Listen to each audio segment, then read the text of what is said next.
Acho que é um tema muito sensível para o momento que a gente vive, né, que é realmente esse olhar mais para o ser humano, né? Principalmente acho que depois da pandemia trouxe mais essa sensibilidade. E eu costumo dizer que cada player do setor do futebol tem que saber qual é a sua função. Então, nada vai substituir a família. A família, ela é responsável pela educação, pelos valores básicos da criança e do adolescente. Então, e ela, eu diria que ela vai ter aí 12 a 14 anos para transmitir. Porque depois é mais difícil. Não significa que não dá, mas é mais difícil. Então, a base do ser humano, ela vai ser forjada, o seu caráter, sua personalidade, elas vão ser forjadas nesse convívio com a família. E aí a família, então, ela faz a educação. Então, qual é a função do clube? A função do clube é fazer formação desportiva. E a formação desportiva é você não só preparar um atleta para o mercado de trabalho do futebol, mas você usar o futebol para também desenvolver life skills. O que são life skills? Habilidades de vida. É você preparar esse indivíduo para a sua vida. A função do agente é fazer gerenciamento de carreira. Você, né, conhece e sabe bem como faz isso, mas essa é a função do agente. O agente tem que fazer gerenciamento de carreira. Muitos acham que o agente serve para comprar passagem, dar celular, dar chuteira e ficar dando dinheiro para a família. Não é assim. Então, é importante que cada um saiba a sua responsabilidade, pelo menos na minha ótica, né, desse sistema que está ao redor desse indivíduo.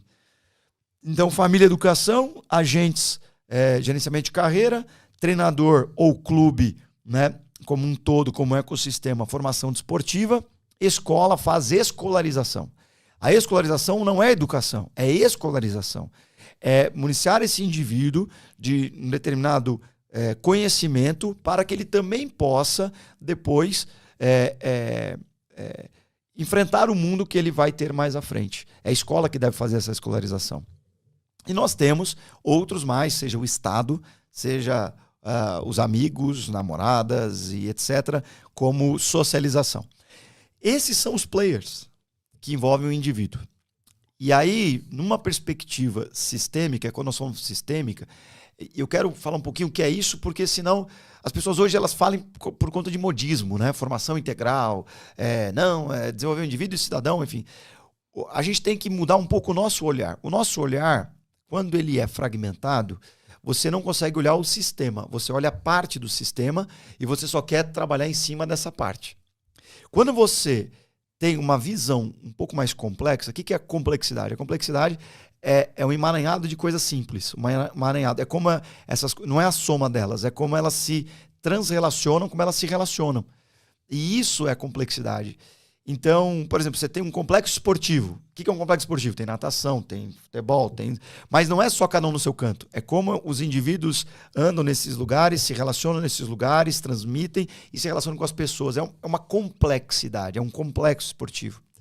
Então a complexidade é olhar para esse indivíduo entendendo que ele se relaciona com todos esses players, que são os de maior influência na sua vida, somado aí nas suas redes sociais e outras coisas mais. E aí eu achar que eu vou impactar a vida do indivíduo dando um treino de 1 hora, para mim é inocência por parte do treinador. Então, aqui eu vou formar indivíduo, eu dou treino 1 hora para ele, para um grupo de 30 pessoas, vou para casa e tô achando que eu tô impactando a vida desse indivíduo. Então, para mim não fazia sentido.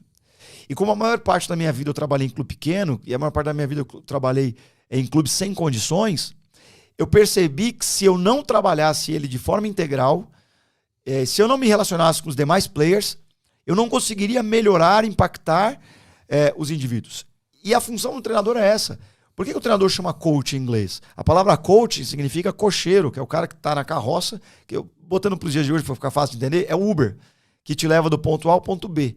E o treinador ele tem que pegar aquele atleta e ele tem que capacitar e promover experiências naquele atleta através do treino. O treino é o que faz desenvolver. Para chegar no ponto B. Só que o treino não é só eu dar um exercício. Eu preciso conversar com esse atleta, eu preciso sentir esse atleta, por que ele está agindo da maneira que ele age. Hoje o bom dia dele foi diferente. Hoje ele chegou atrasado. Por que se ele nunca chegou? Eu vi que o pai dele tá lá, eu vi que o pai dele não tá, eu vi que é o avô que traz, eu vi que ele não tem pai, eu vi que ele só tem a mãe, eu vi que a mãe não participa, eu vi ele hoje triste. Então, é um ser humano.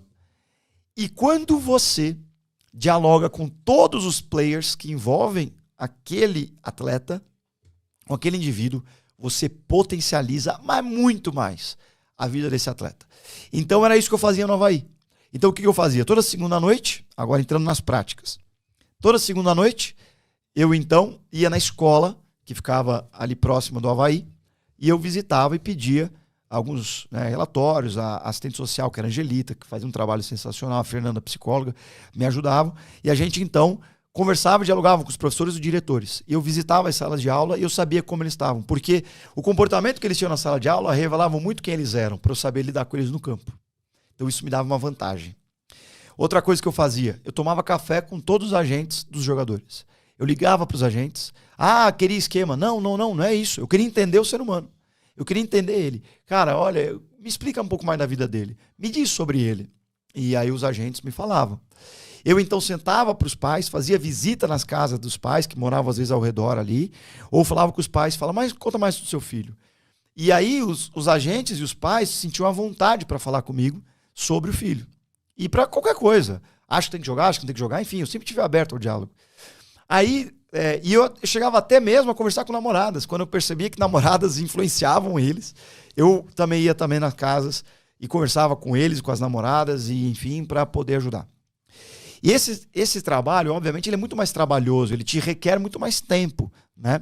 Mas é você trabalhar com o que eu chamo de uma filosofia chamada Athlete Center, centrada no atleta.